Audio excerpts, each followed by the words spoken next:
Hi to all. మీరు ఈ video చూసే టైంకి మీ పర్సన్ యొక్క ఎనర్జీస్ అయితే ఎలా ఉన్నాయో చూద్దామండి.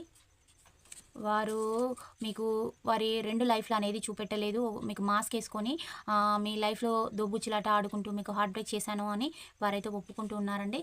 గతంలో లాగా మీ పర్సన్ యొక్క ఆలోచనలైతే లేవు. మారిపోయారండి వారు. ఇప్పుడు వారు చేసిన తప్పు వారనేది ఒప్పుకుంటూ ఉన్నారు.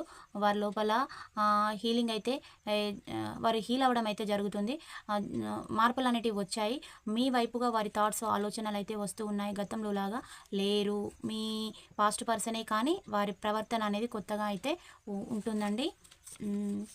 మీ గురించి వారు చాలా గుర్తుకు తెచ్చుకుంటూ ఉన్నారు. ఎవ్రీడే ఎర్లీ మార్నింగ్ అంటే మిమ్మల్ని తలుచుకున్నప్పుడు వాళ్ళకి ఏదో ఒక తెలియని ఎనర్జీ అనేది రావడం, వారిని వారు హీల్ చేసుకున్నలాగా ఫీల్ అవుతూ ఉన్నారు. ప్రశాంతంగా అనిపిస్తుందనమాట. అంటే మీ ఈ బ్లాకేజెస్, ఈ సెపరేషన్ పీరియడ్‌లో వారైతే చాలా ఇబ్బందులు ఎదుర్కొన్నారు. వాటి వల్ల వారి లోపల పరివర్తన అనేది వచ్చింది. మీ వైపుగా వారి ఆలోచనలైతే వస్తూ ఉన్నాయి. మీరు చెప్పినట్టు వింటే ఇంత డబ్బు లాస్ అయ్యేదైతే కాదు. చాలా బాగుండేది లైఫు. తను ఇప్పుడు అన్నీ కోల్పోవాల్సి వచ్చింది. డబ్బు, పరపతి, పేరు అన్నీ గూడా కోల్పోవాల్సి థర్డ్ పార్టీ సిట్యుయేషన్‌లోకెళ్ళి అన్నీ లాస్ అయితే చేసుకున్నానని మీ పర్సన్ అయితే అంటూ ఉన్నారు.